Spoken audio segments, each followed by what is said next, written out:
Günah mendedir. Oturmuşam gecədi fikirli halda, düşünceler başımda qalma. Ben artık barışmışam bu cür halla. Günah sende değil, günah mendedir. Bu fikirler rahat bırakmır məni. Çıxıb gedən sən unutmusan məni. Anladım ki sevmişəm artıq səni. Günah səndə deyil, günah məndədir.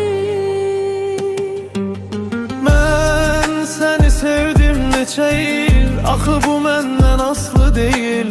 Günah səndə deyil,